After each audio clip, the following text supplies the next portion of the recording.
The Supreme Court chamber was tense, the kind of tension that seems to settle into the very walls, as if the building itself was holding its breath. The air was thick with anticipation, every eye fixed on the bench, every whisper quickly hushed. The stakes felt higher than ever before. Chief Justice John Roberts, long an institutionalist and a guardian of the court's reputation, began to quietly push back against the expanding reach of presidential power, aware that history was watching.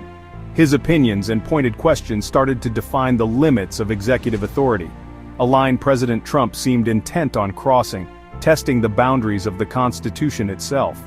This wasn't open rebellion, but a clear, deliberate assertion that the judiciary is a co-equal branch, not a tool for executive ambition or political convenience.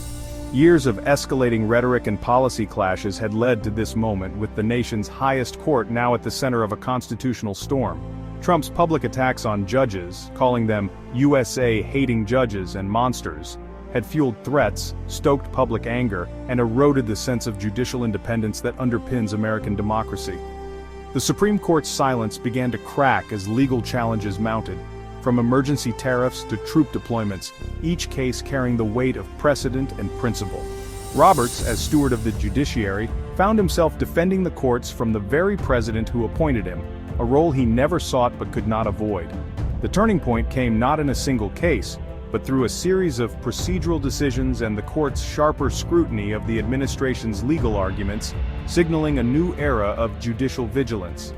During arguments on Trump's tariffs, Roberts pressed hard on the limits of executive discretion, making it clear that presidential power must be rooted in law, not in personal will or political expediency.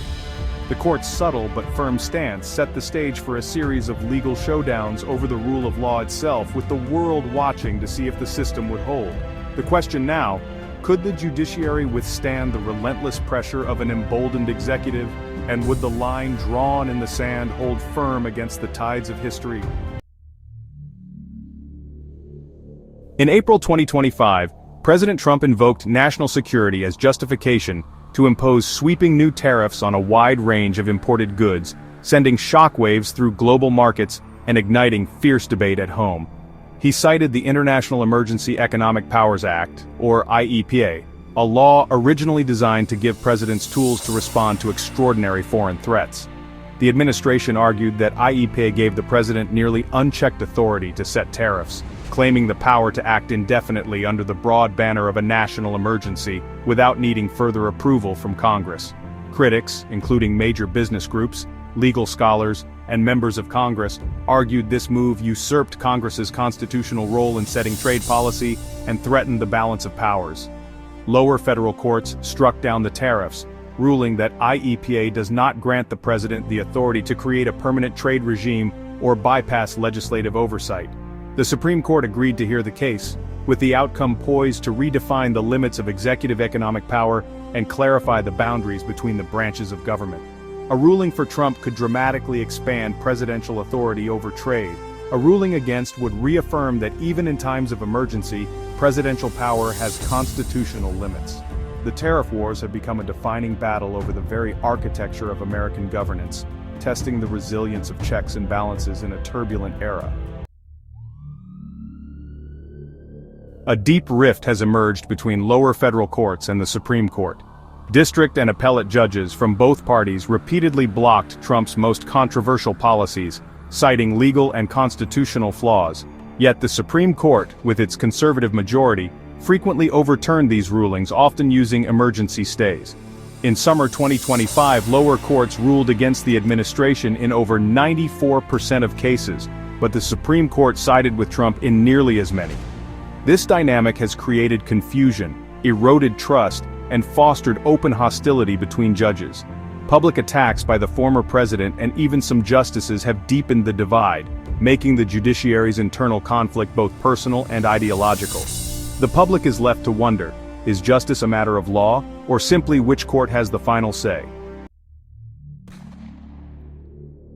The Supreme Court's shadow docket, once reserved for routine matters, has become a powerful tool for enacting policy, often without the usual scrutiny and transparency.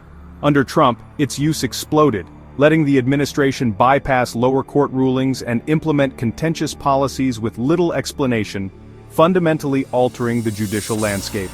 Emergency orders are issued without full briefing, oral argument, or detailed reasoning, which raises concerns about the thoroughness and fairness of these decisions. When a lower court blocks a policy, the administration can seek an emergency stay. If granted, the policy takes effect immediately, often for months or years, bypassing the usual checks and balances. Critics argue this flips the legal presumption, allowing contested policies to proceed until definitively struck down, which can undermine the judicial process. In DVD v. Department of Homeland Security, the Supreme Court, in a brief unsigned order, vacated a judge's attempt to ensure due process in deportations. No hearing, no explanation, leaving many questions unanswered. These opaque decisions affect millions, shield the court from scrutiny, and undermine public trust, creating a sense of judicial overreach. Even some justices and legal scholars have criticized the lack of transparency and accountability, calling for reforms to the shadow docket. The shadow docket has become a defining and controversial feature of the current Supreme Court, altering its role in the American legal system. Major decisions are now made in the dark, raising questions about the court's commitment to open justice and the principles of democracy. The process has shifted power toward the executive, often at the expense of deliberation and legal clarity, which can have long-term implications. The shadow docket's rise is reshaping the balance between the branches of government, challenging the foundational principles of checks and balances. In January 2025, the Trump administration revived the Alien Enemies Act of 1798, granting the president sweeping powers to detain or deport citizens of hostile nations. The administration used it to target alleged Venezuelan gang members, arguing their activities constituted a predatory incursion. Civil rights groups challenged the move, arguing the law was never meant for peacetime or non-state actors. The courts were forced to interpret centuries-old language in a modern context, with fundamental rights and executive power hanging in the balance. Legal theory quickly became harsh reality for those targeted by the Alien Enemies Act. 137 Venezuelans were detained and deported to El Salvador, denied standard legal protections. The Supreme Court initially allowed the deportations, but later paused them after challenges over due process. Conflicting court orders left deportees in limbo, their fates shifting with each new ruling. The administration's aggressive enforcement sent shockwaves through immigrant and business communities, disrupting lives and supply chains. Business leaders warned that mass deportations clashed with economic goals, highlighting the broader impact of these policies. The legal battles revealed a system under strain, where established protections could vanish overnight. For those affected, justice became unpredictable and often out of reach. The clash between the Trump administration and the judiciary has pushed America's checks and balances to the brink. The courts have shown both resilience and vulnerability, lower judges blocking unlawful policies, while the Supreme Court's shadow docket often overrides them. Political attacks on judges and talk of suspending habeas corpus have threatened the judiciary's independence.